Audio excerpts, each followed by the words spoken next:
Ik ben zeer gelukkig dat wij dit inderdaad kunnen verwezenlijken in het stadhuis, in het bijzonder in de Gotische zaal.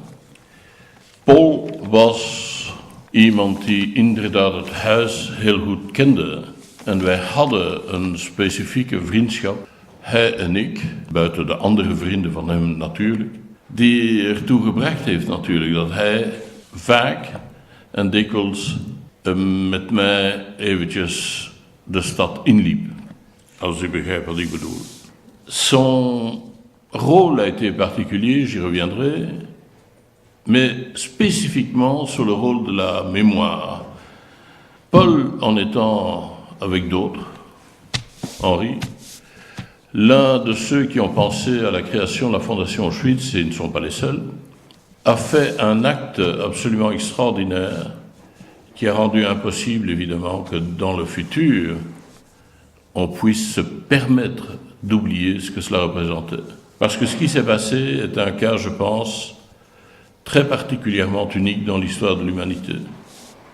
Non pas tant parce qu'on a éliminé des personnes, non pas tant parce qu'on a assassiné, non pas tant parce que l'on a voulu éliminer des peuples, mais parce qu'il y avait une définition spécifique, particulière à cette dimension, qui était la judaïté.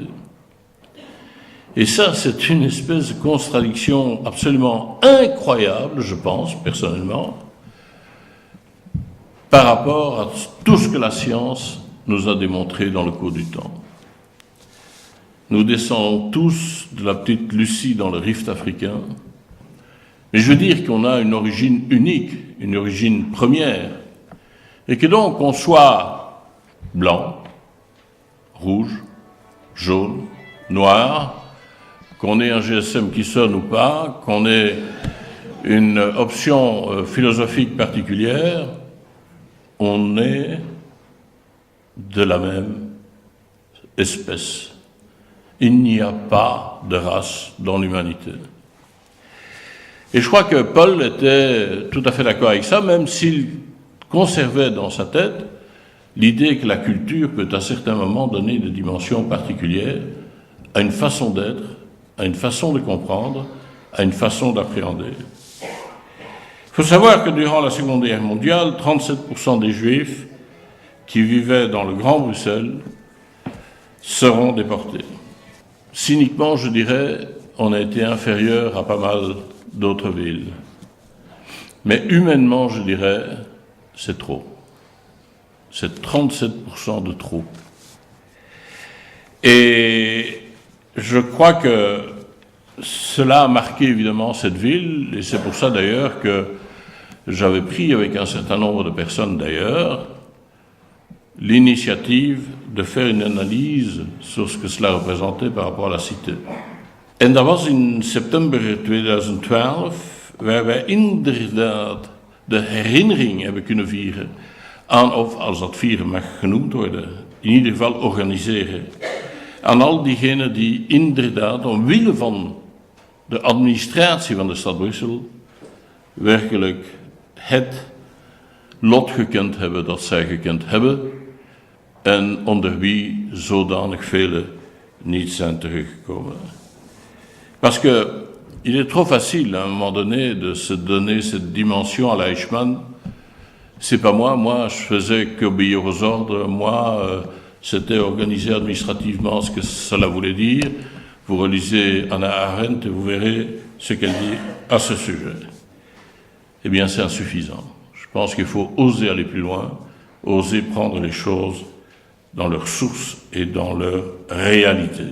Ce fut un événement, je pense, ceux qui étaient là, qui ont vécu la chose, savent que ça a été émouvant, ça a été fort. Ça a été pour nous difficile, parce qu'il est toujours difficile pour une administration de reconnaître ses torts. Les administrations détestent reconnaître leurs torts. Mais il y a des moments où le politique a l'obligation d'être au-delà de l'administration, d'être dans la dimension morale et de faire des choix. C'est ce que nous avons choisi de faire.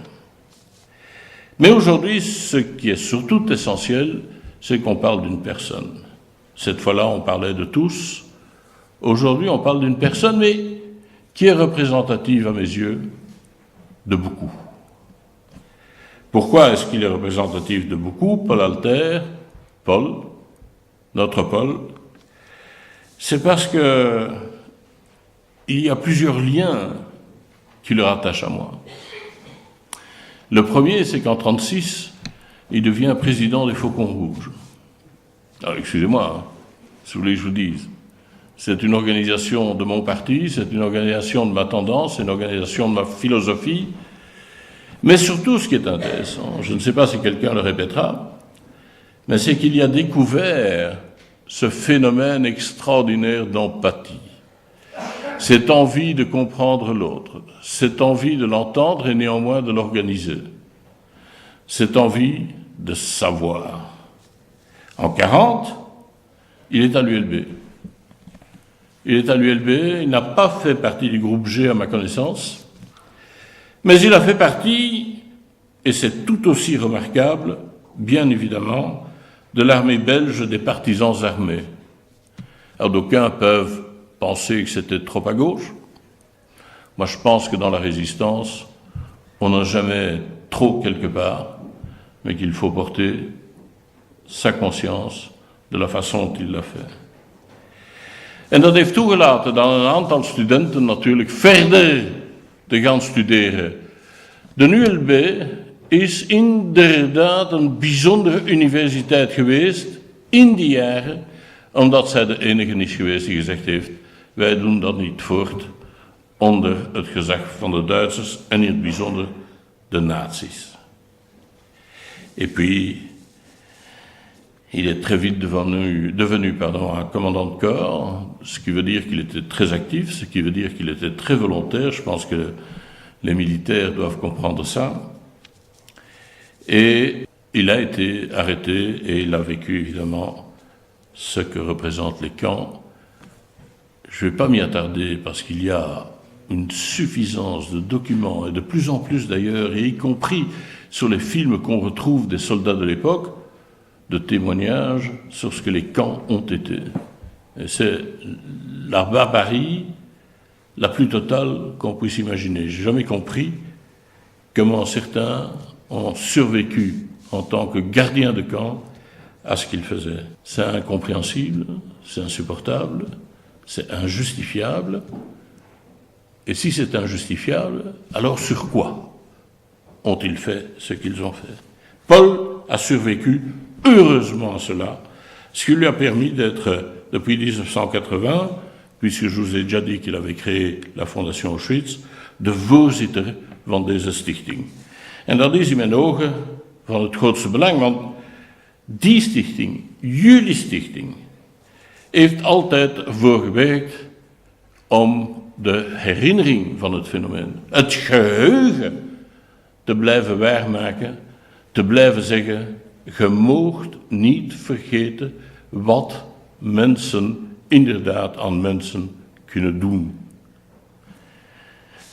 Je pense aussi que c'est Arendt qui parlait de ça par rapport à, entre autres, si je ne me trompe pas, Heidegger, sur la problématique du mal. Est-ce que le mal est une chose conçue ou est-ce que le mal est un dérapage? Je fais un raccourci. Je pense que malheureusement c'est un dérapage, mais je pense que c'est un dérapage qui coûte extraordinairement cher à ceux qui se laissent emporter par le concept du mal. Et que le mal commence toujours là où on cesse d'être le frère ou la sœur de l'autre. Le mal commence lorsqu'il n'y a plus la considération du tout, la considération des individus, la considération, je pense, de l'unicité des êtres. Moi, je suis, certains diraient aujourd'hui, un collectiviste de gauche, mais ce que je sais, c'est que je suis avant toute chose un individualiste. J'ai un amour particulier pour l'individu, et je vous dirais que l'un des personnages qui m'a emmené dans ce chemin, c'est Paul Alter.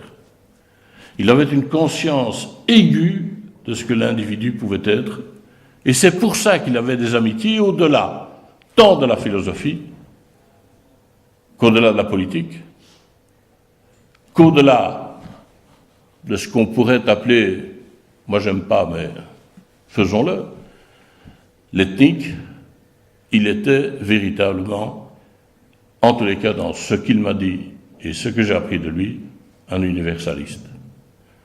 En dat is altijd mijn grootste plezier geweest met hem.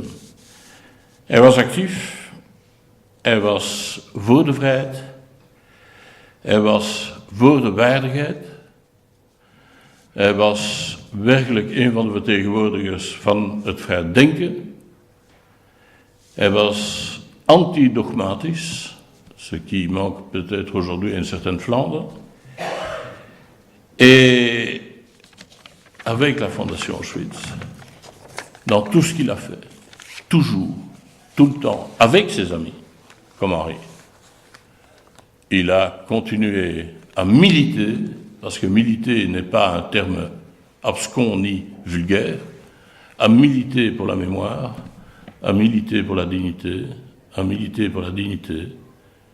Et la dignité, eh bien, c'est aussi la libre pensée. Alors ça, c'est mon hommage à Paul Alter. Mesdames et messieurs, en vos grades et qualités, monsieur le représentant du roi, j'ai dit.